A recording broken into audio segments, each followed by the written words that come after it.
once you know what you want, getting it is not that hard. It just takes time if you really want to stick to, if you have a very clear cut. That's why I'm so in love with the Disney animators, why I think animation is the father of cinema, live action cinema. Because they have to have in their mind a clear picture of how a chipmunk rolls over in the snow. They got to know what each side of that chipmunk looks like. And they don't build chipmunks and roll them over in fake snow. They have to use their imaginations and paint these things 12 cells a second. And how the fur moves and how the wind's blowing. And it's just, that's why I think all directors should be animators first. Flash was an animation program that was around when I was younger, and it had a brush tool, the purpose of which was to imitate the lines of a paint or calligraphy brush. I liked the tool because you never quite knew exactly what it would produce. The thickness and exact curve of the line were, to a large degree, out of your control. Or at least, to someone who never really had the patience to learn the nuances of the program, it was out of mine. I remember redrawing the same lines over and over again. The pupil of someone's eye, the curve of a tree, and just hitting Ctrl-Z over and over and over, drawing that same line repeatedly. These were lines that would appear on screen for about an 1/18 of a second or so, but to me, they mattered. So I would sit there for minutes sometimes, trying to get a single curve exactly perfect. If you had asked that teenage me, in the moment, what was wrong with all the other lines I had drawn, I don't know if I would have been able to tell you. I would only have been able to say, it just didn't feel right. Now, look at this film from last year, The Girl Without Hands.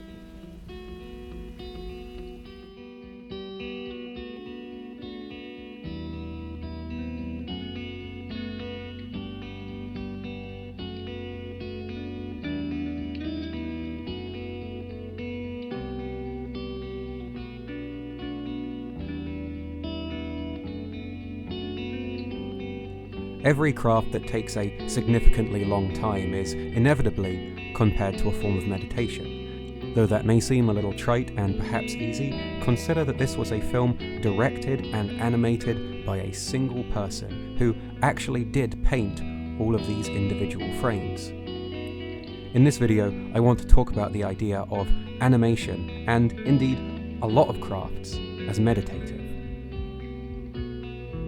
I look at The Girl Without Hands and I see frame after frame after frame of a man sitting in a chair slowly moving a brush for hours on end. Maybe your thoughts would keep you company for a while, but after the 300th frame of the day, on the 30th day in a row you've been doing this, something changes. You've submerged yourself in an endeavour where you have to focus on the micro, the minutiae of it all. The task is so large and the process so slow that it becomes impossible to think about, even in the moment. Your analysis and planning sink from the consciousness into instinct. Though somewhere in your mind there are clear ideas and images, the actual process of animating becomes reactive. And when this happens to you, there's a great fulfillment in undergoing a process like this. You've probably heard it referred to colloquially as being in the zone. If you're being fancy, this state of mind is sometimes also referred to as transient hypofrontality. And if you're curious, it's actually been a topic of study for quite a while now. Hungarian psychologist Mihaly Csikszentmihalyi coined the much easier to remember term flow for this idea of becoming caught up in a task to the point where it becomes meditative. He likened it to free-form jazz, demonstrating skillful absorption in an activity so that thoughts and feelings, if they occur at all, flow freely and smoothly into one another. Csikszentmihalyi listed 9 criteria which he perceived as being instrumental to flow. These included things like the ability to maintain concentration, the task having an attainable end and a feeling of control over the task itself. The most important, however, was perhaps a delicate balance of challenge versus skill. If a task is too easy, it's impossible to become submerged in. Your mind wanders and you can't maintain engagement. If it's too challenging, however, you risk becoming frustrated or losing your motivation to continue. Flow isn't purely attained through mental stimulation, however. Any sufficiently absorbing and rewarding task has the potential to lead you there. But the task being inherently rewarding itself helps a lot. Many professional and amateur athletes talk about the satisfying feeling of overcoming that initial physical hurdle when training or exercising.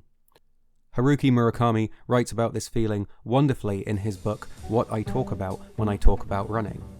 Of that titular question, he eventually concludes, "I'm often asked what I think about when I run.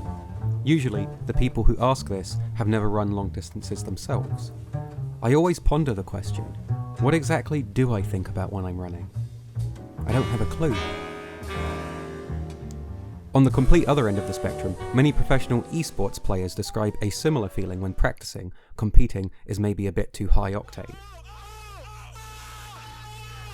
A really cool upcoming version of Tetris called the Tetris Effect aims to accentuate the feeling of flow in the player as much as possible. Whoa. As Csikszentmihalyi continued studying flow, he came across an interesting revelation, namely, how fulfilling it actually is. According to Csikszentmihalyi, people tended to be happiest in life not when they were earning more money or living more comfortably or even relaxing, but when they were satisfyingly absorbed in something. He once said, "The best moments in our lives are not the passive, receptive, relaxing times.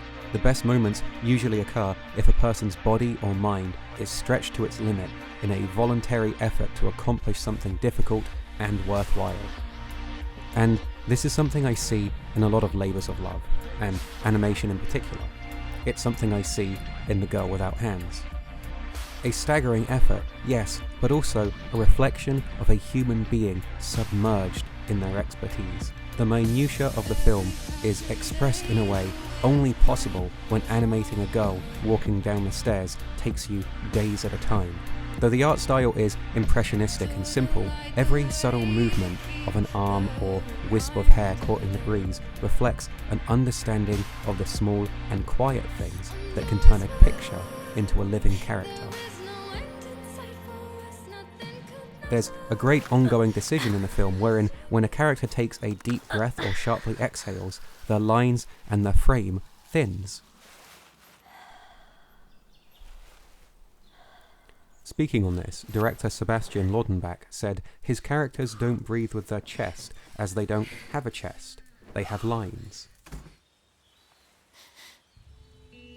This is a wonderful example of complete understanding of both a medium and your own artistic limitations in that medium, and turning that into an effective means of communication, and I guarantee you it was something the artist discovered while in the zone, rather than having planned out from the start. I love the use of empty spaces and colour in the movie, that the art style is something representative of, but completely separate from, a recognisable reality. This aesthetic is perfect for the film, as it's a retelling of a lesser-known Brothers Grimm fairy tale. As counterintuitive as this may sound, I think the empty space, airy movement, and simple colour palette of the film end up lending it a lot of weight and consistency. This is, more or less, what I'd imagine a living, breathing storybook to look like. Not to put the studio down at all, but a Pixar movie can spend a comparatively enormous amount of money animating a character remembering something in as literal a way possible. But it's not as effective or as human a representation of thought as this.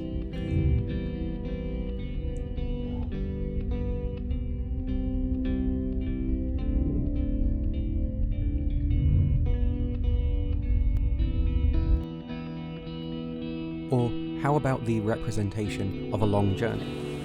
Which is more evocative? This or this?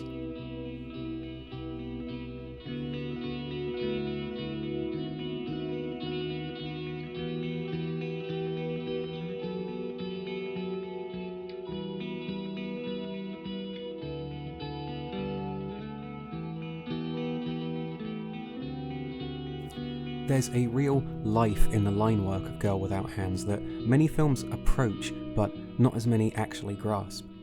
Loving Vincent is a pseudo-biographical film about the death of Vincent van Gogh, lovingly animated in such a way as to imitate his own style. However, it's in the film's most vibrant moments of movement that it ends up actually resembling a Van Gogh. In these still and quiet scenes, there's an unnaturally static and almost stagnant element to the film, where the technique becomes too obvious. Contrast this incredible moment, for example. It is really very beautiful here. I feel I see the north all the better for my trip to the south. I have settled down to some canvases, which I hope will go some way to recovering the costs of my stay. Dr. Gachet is eccentric. To this slower one. I don't. That's why one employs servants. They get it for you. In the first, there's a spark of beauty in the movement that, to me, perfectly mirrors what it was Van Gogh was attempting to capture in paintings like Starry Night. Here, though, it looks like I'm looking at a person on a green screen. In one shot, I see flow, and in the other, I see process. It really speaks to Van Gogh's ability to capture movement in moments of stillness. Something that Loving Vincent, sadly, doesn't always nail, especially when it comes to the look of the backgrounds. I believe this is because that it's in moments of movement when line work in traditional animation most comes to life. Moments where the theoretical camera is in motion and the artist is forced to recreate a character or street from varying angles rather than reuse or paint over already finished art.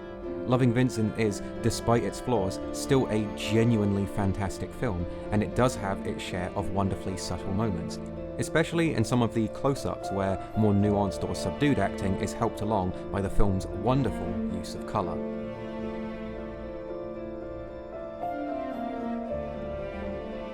Still, it's very clear when you watch the film which moments were more rewarding to work on as an animator. The fact that Loving Vincent is animated by 80 different oil painters goes some way to explaining the lack of visual consistency. Pixar, similarly, also has a large enough team of animators, along with a large enough concern about market appeal, to make it hard for more evocative visuals to make it into the final product. To reiterate, I don't want to seem like I'm being mean to Loving Vincent or Pixar here. Animation is by no means always a zen, fulfilling, or flow-heavy experience. Indeed, how can it be when you have a process like this? To do this, they need to paint 66,960 frames of oil paintings. If you laid all of these frames on the ground at the size that they were painted, they would not only cover the whole of London, they would additionally cover the entire island of Manhattan as well. That hypothetical animator young Spielberg spoke about at the beginning of the video may have been in the zone like I sometimes was as a kid, doing those brush strokes over and over again, or they may have been tired and annoyed as hell like I am right now, trying to get this line right for the 10th time in a row. The truth is, much like actual meditation, animation can frequently be frustrating, arduous, and yes, even boring.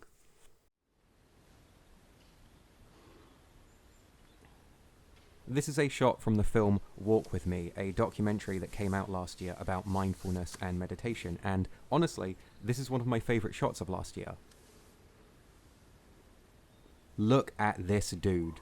Look how bored he is. Look how he is not feeling this today. Honestly, as humorous as this shot is, I think there's actually a lot of humanity in it, because even taking all of this boredom into account, he's still doing it. He's still chasing that idea and that feeling. He's still searching for something, so he sits there.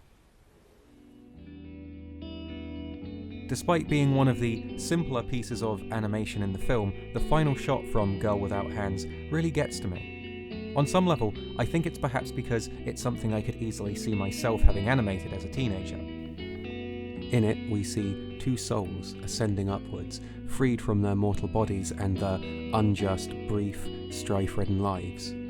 I love this shot because, in just their movement alone, just how some lines are animated, fluttering and twisting, we feel their relief with them, and their joy. This overwhelming contentedness is communicated just through the animation of some lines. And then, after a little while, a third joins them, It enters the frame warily, almost hesitantly, but it catches up to the others, and the movie ends as a third and final soul is relieved. The character whose soul that belongs to in question was the lover of the titular girl without hands, and he's perhaps been on the most grueling journey of all. He loses his power, his wealth, his station, the love of his life, his child, and he journeys across huge amounts of land, mountains and valleys, and after years and years of struggle, finds what he's looking for. And while this soul does belong to a character in the film, I have to wonder if director Sebastian Laudenbach didn't feel the same way. Thank you for watching my video, everybody. If you're one of the many new subscribers I gained after the Arrested Development vid, well, this is what it looks like when I don't just churn one out in an afternoon. I hope you stick around. If you enjoyed this video, please feel free to like, share, and subscribe, or hit the little bell thing, whatever it is that actually does. More in a couple weeks.